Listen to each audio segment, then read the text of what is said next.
I'm Allison Gormly, and thanks for joining me for What's the Deal? Scammers are impersonating big-name companies in an attempt to steal from you, who they're pretending to be, and how to avoid getting caught in their traps.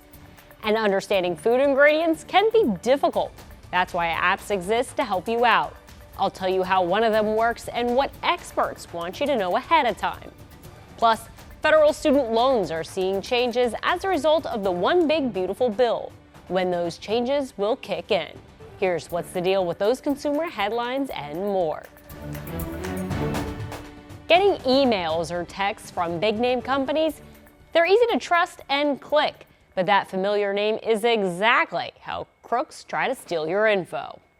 Scammers like to go phishing. While their version starts with a PH, it works like a sport. Just like a fish might bite a hook that has the proper bait on it. If they get the right thing in front of you at the right time, they'll make you think about clicking on it. Right? Robert Elliott with Checkpoint Software said sometimes the bait is a familiar name and a fake site like this one his researchers found. What they do is they impersonate a brand that will get you on the hook. Top impersonated companies include Microsoft, Google, Apple, Spotify, and Adobe, casting a wide net to see who bites. If they send 10 million phishing emails out, if they get 0.01% of that to do what they want, that's a win for them. Before you click anything, verify the website by hovering over the link before you click. When you hover, look in the bottom left corner of the screen and you'll see the address the link will take you to. Still unsure? Contact the company directly via their app or contact information you find outside of the suspicious message. If you accidentally do provide information, reach out for a new credit card number and change your password. If they have it, guess what? They have a crawler that will try it in banking sites. And so this is why you never, ever use passwords. Helping your family to be safe and just keep swimming without getting hooked. Now remember the acronym DUCK, D-U-C, when it comes to identifying scams. Demand, urgency, and consequence. Now more than ever, families want to know what's in their food. That's why some are turning to technology to help decipher ingredients. Marketing can make food look healthy. I'm a child of the 90s, so if it says diet or low fat or the labels look appealing, I just thought that was how we should eat. That's one of the reasons Amy Peters uses an app during her trips to the grocery store. The things that I'm most concerned about are things like the additives, the processed ingredients. Her app of choice, Yuka. After she scans an item using her phone's camera, it's ranked on a scale of 0 to 100, with 100 being a perfect score. Ratings are based on nutrition, additives, and if it's organic. 18 out of 100, dang it. Why? Oh, a lot of additives. Below the numerical rating is an option to learn more. I want to know what the high risk or the limited risks are and what they do. Like, I don't know what that is. And so it'll just kind of show me right here what they've found in different studies. An education rather than an end-all is how dietitian Terry Boros suggests using the app. To create their rating, they're using something called the Nutri-Score, which has some pros and cons, in my opinion. A pro, she said, a focus on fruits and veggies while minimizing sodium and excess saturated fats. A con, flagging items that are energy dense, which means a lot of calories relative to its size. For example, sunflower kernels. Even though they're an energy-dense food, they're actually very healthy for you and have a lot of great healthy fats and minerals and vitamins. If you want to skip the app, there are other tools that can help you research food. The USDA has a great website, in my opinion, nutrition.gov, that has a lot of information. Helping you understand ingredients best for your family. Yuka also looks at beauty ingredients, something that a few other apps do as well. Just open your app store and check out the reviews. If you're helping someone close to you manage their finances, you may be thinking about how to prevent them from becoming a scam victim, and experts' advice on how to monitor from a distance. Scams happen to the people we love. There are some really powerful stories out there about people who have a lot of common sense, very smart, very intelligent people who get caught up in things they never would imagine they've gotten caught up in. Kate Ashford with NerdWallet said it's important to consider safeguards before a loss. However, they're not foolproof. A good starting point, adding a trusted contact to accounts. They will contact you if they think that your parent is involved in something and making bad decisions. And then you can be the person in the position of being like, Mom, what's happening? But you can't actually make any decisions on their behalf. So a heads up is where your power as a trusted contact stops. The next option, power of attorney. They should have estate planning with a power of attorney named for finances and healthcare.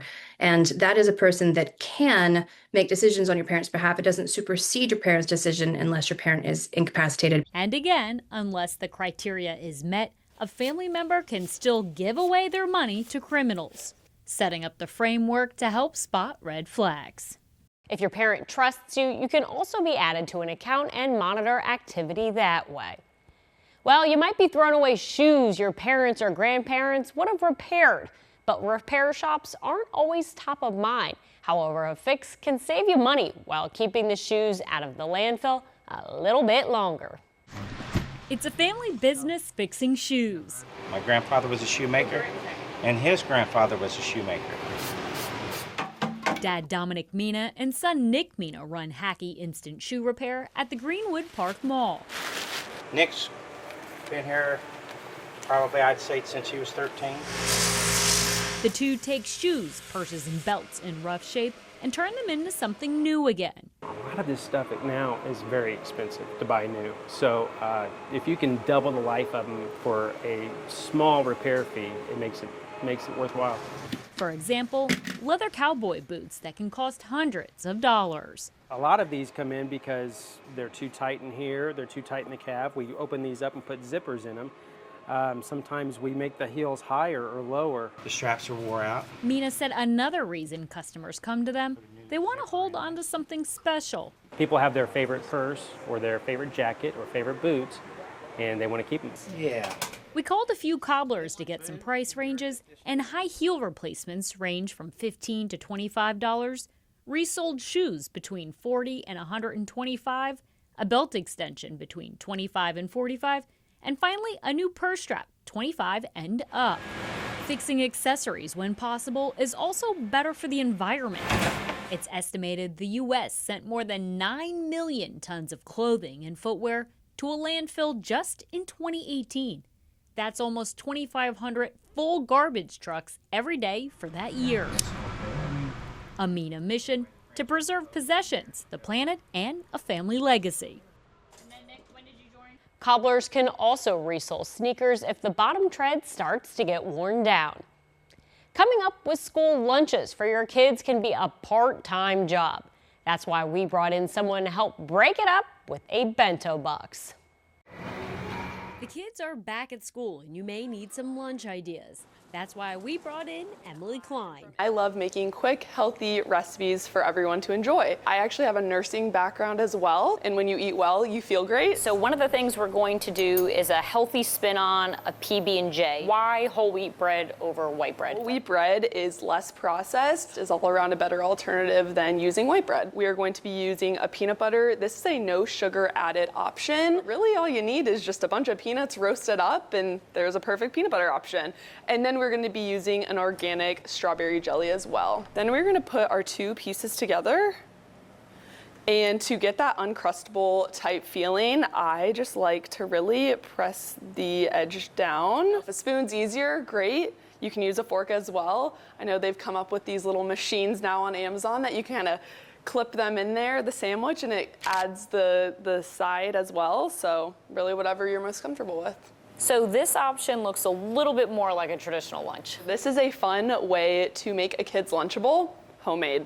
So we are gonna grab our tortilla, again using a wheat tortilla here. We're gonna start off with hummus. And why hummus over something like maybe mayo? Hummus is made of chickpeas, and that is a huge protein source. We are going to add lettuce and then avocado. This is a healthy fat option. Then we are going to add some chicken. And the chicken you can grill ahead of time, air fry ahead of time. For sure. And then we are going to wrap it up. We're going to add them to our box here. We're going to add strawberries. And then lastly, we are going to add some cheese, another source of healthy fats. This is mozzarella cheese. And there you have it. Now we are doing a different variation of the same bento box, and the focus of this one is protein. Why is protein so important? Protein gives us that energy to really thrive throughout the day. So first we are going to start off with the eggs. So we'll use 2 of these. Yeah, we learned that we can hard boil eggs in an air fryer, in a microwave, and on a stove. Perfect. And then we will add the meat stick to our box as well. Minimal ingredients, you know, we want that beef and not much more. Add those carrots. Get a nice dollop of that hummus. And you can see there's some fresh chickpeas on the top of there as well. And lastly, we're just gonna add a couple cubes to the side. And there you have it, a quick, filling way to make a kid's lunch. Slide an ice pack underneath. For sure, yeah, should keep cold with a couple ice packs and you're ready to go. If you or a loved one is planning to borrow federal dollars for higher education, you need to pay attention to this story. That's because borrowing limits and hardship programs are getting big updates. Now that the One Big Beautiful Bill is signed, present and future federal student loan borrowers will see some changes. First, borrowing limits. For those beginning graduate programs on or after July 1st, 2026, your max is $20,500 per year. Professional and medical students, it's up to $50,000 per year. With Parent Plus loans, you can borrow up to $20,000 per dependent per year. Before this, borrowers could take out loans up to the full cost of attendance. Much of the rationale behind these changes is that by reining in how much people are able to borrow, that will incentivize colleges and universities to lower their tuitions. Kate Wood with NerdWallet said undergraduate limits are staying the same. Another change? The number of repayment options are being reduced for both graduate and undergraduate loans. Instead of having multiple options where you'd be weighing what your costs would be under different plans, the idea is that it'll be simpler to simply have one standard repayment plan where your payments are over 10 years, and that's that, and then one income-driven repayment plan. Programs to help people dealing with unemployment and economic hardship are also seeing cutbacks. We good, sir. This affects those getting a new loan on or after July 1st, 2027. Deferments for unemployment, which would more or less pause the loan and its interest, are going away entirely. Forbearances, where interest keeps accruing while you can delay payments, will be limited to 9 months in any 24-month period. Restrictions to keep in mind as you plan your future. I'm Allison Gormly, and that's What's the Deal.